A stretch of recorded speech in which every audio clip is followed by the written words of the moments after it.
NCTV45, The Train, anytime on your time.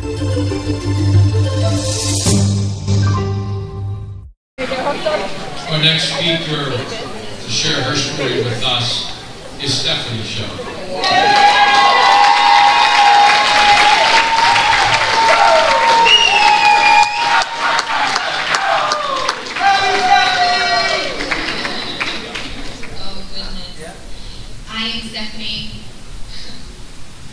Stefanie Shoaf, and I am so nervous today, but I am so glad to be here with you all. And I want to take a minute to just thank the committee and all of the sponsors for keeping me in mind when we were looking for someone to share their story. And again, just like my mom, I want to thank God, most importantly, because only by His grace and mercy am I here today.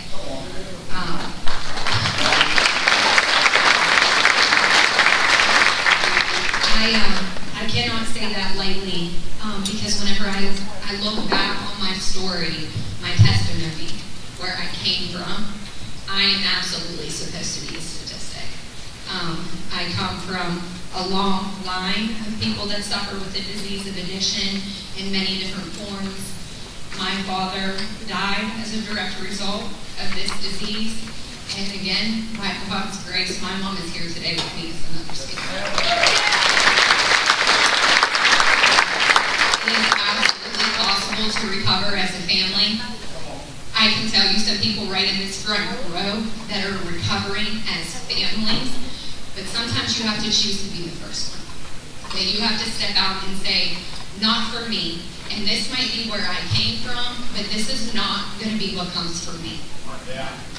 Whenever I was younger, I didn't realize how bad things were at home.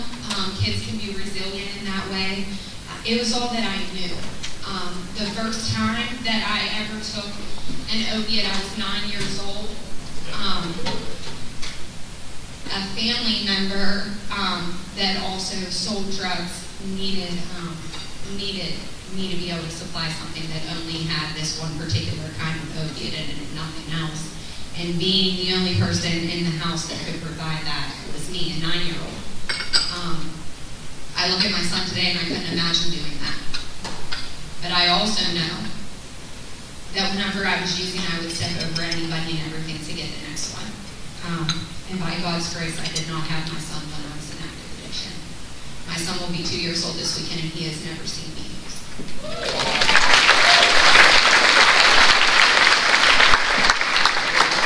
Not only has he not seen me use, but he has never been around someone who does. That's where I put my foot down and do not cover.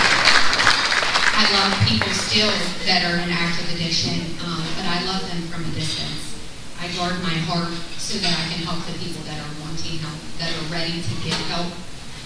Because there was a long time that I wasn't ready. Like I said, whenever I was growing up, things were really bad.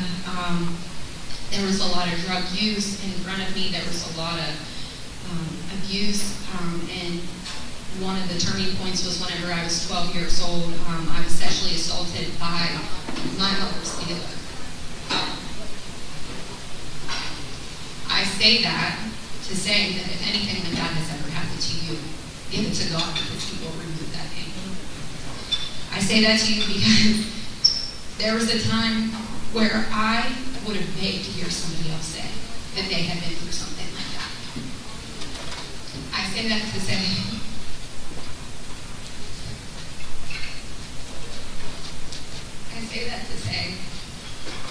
that forgiveness is so possible whenever you lean on God.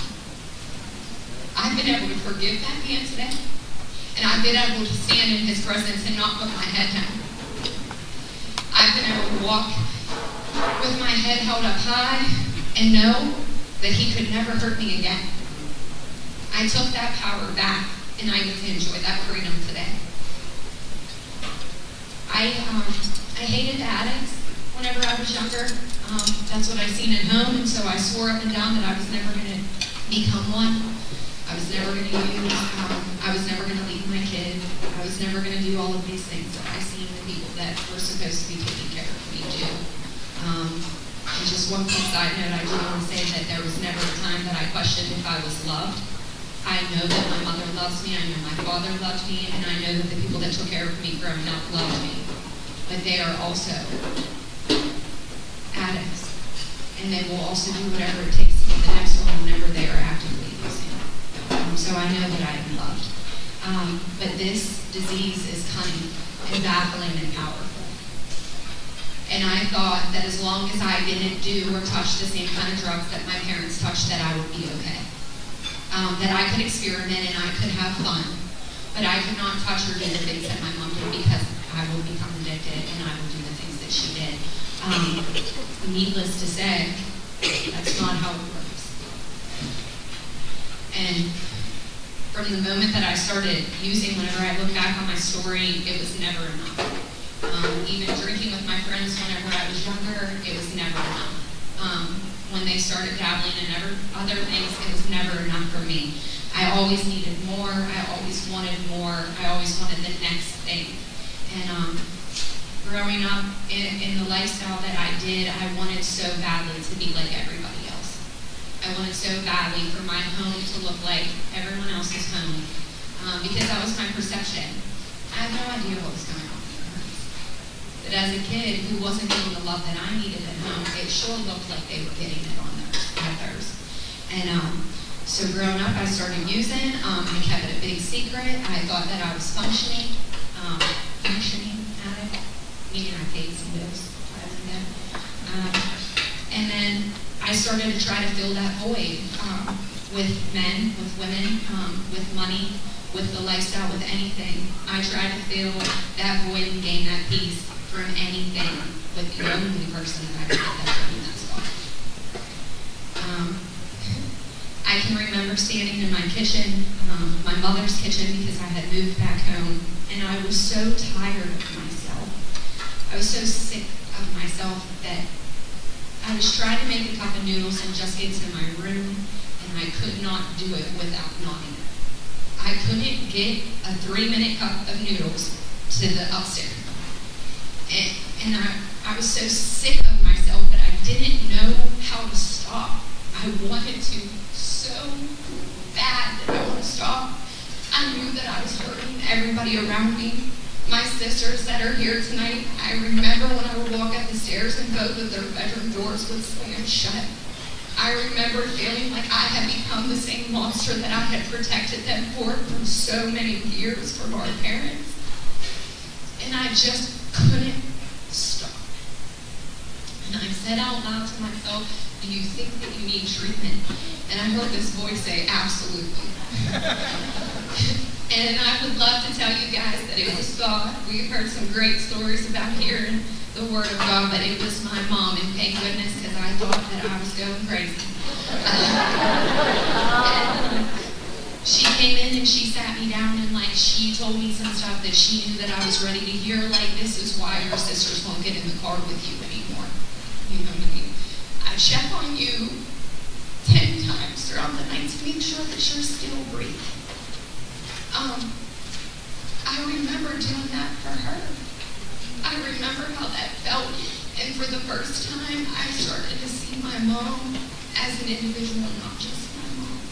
You know, it had to come full circle for me to understand what it's like to be an addict, to suffer from this disease, because for a long time I believed that it was a moral defect, that it was my fault.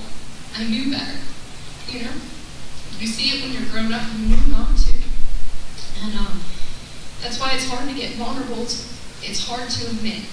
Because if I ask the people that are in this room tonight what the disease of addiction looks like to you, I'm pretty sure that your answers are going to be the worst of the worst.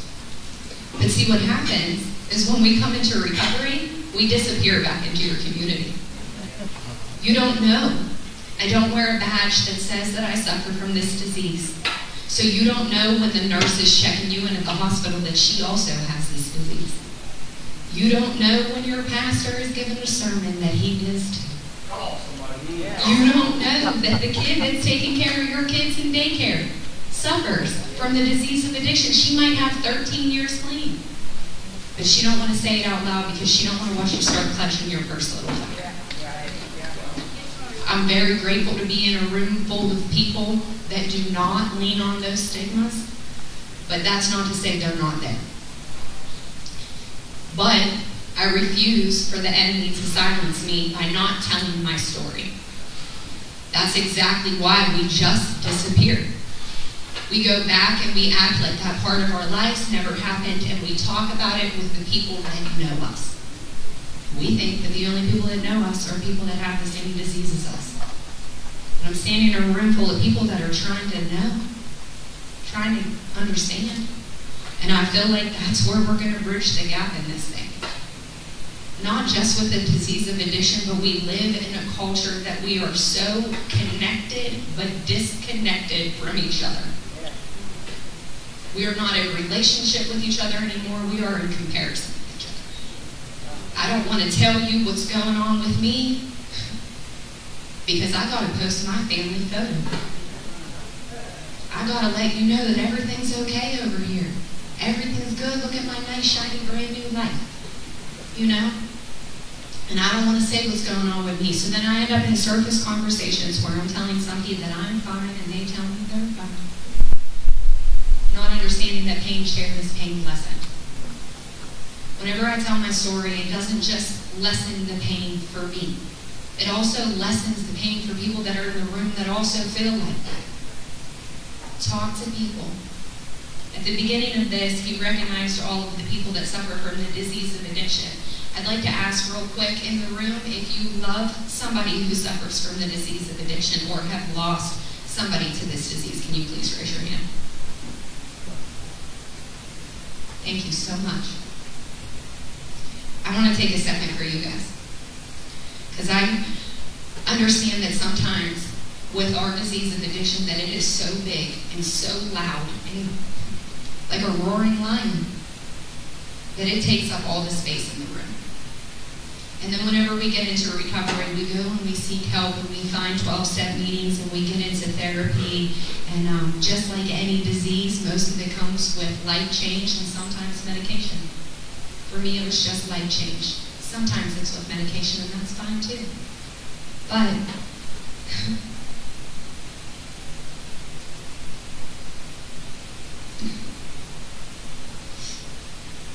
you matter. What you went through when we were using matters.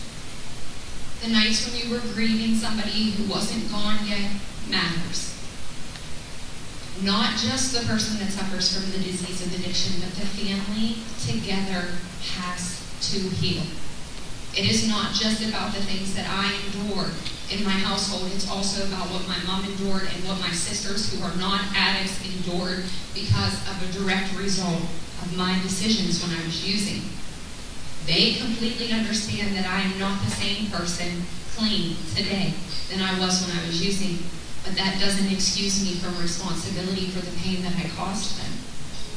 In order for us to heal, they have to have an open, safe space for them to talk about what happened too. Like I said, we live in this culture that is so disconnected, and I'm striving for human connection today. I'm striving for real conversation with real people that want to tell me what's really going on.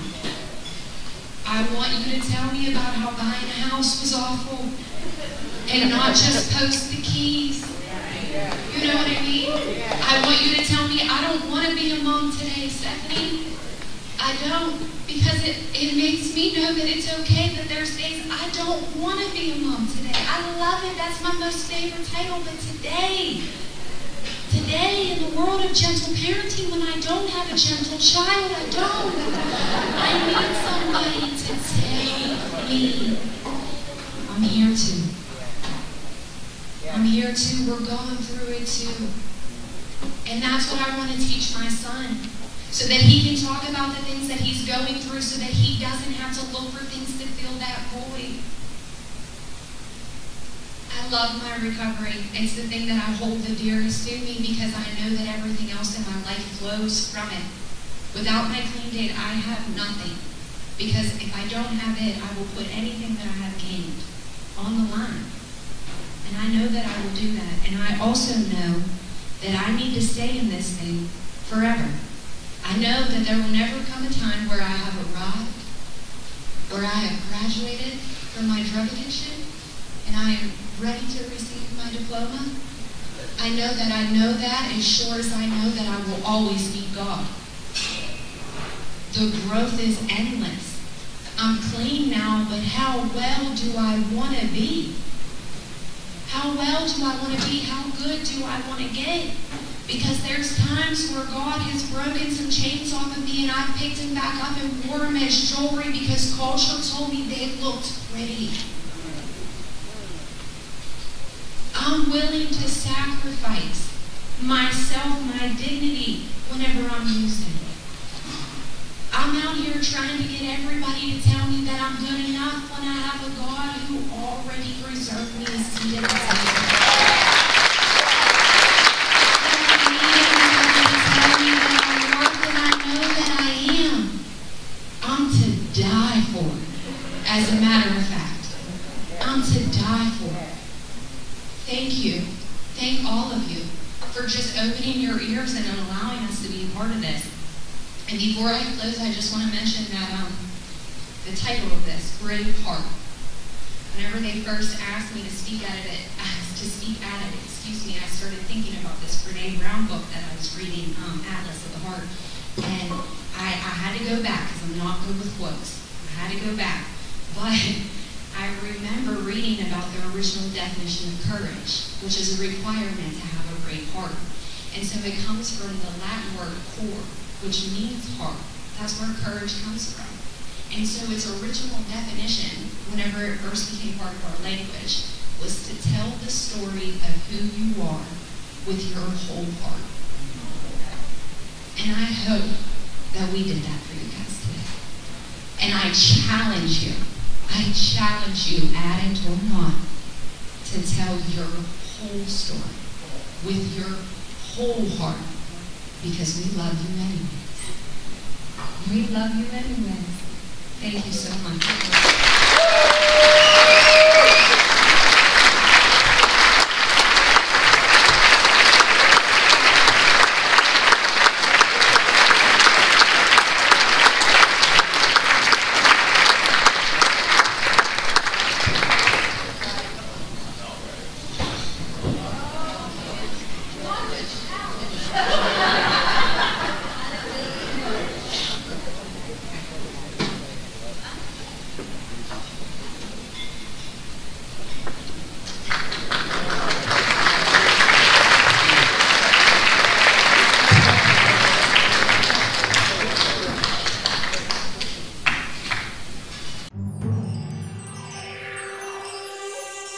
You're watching NCTV45, leading Penn, Ohio.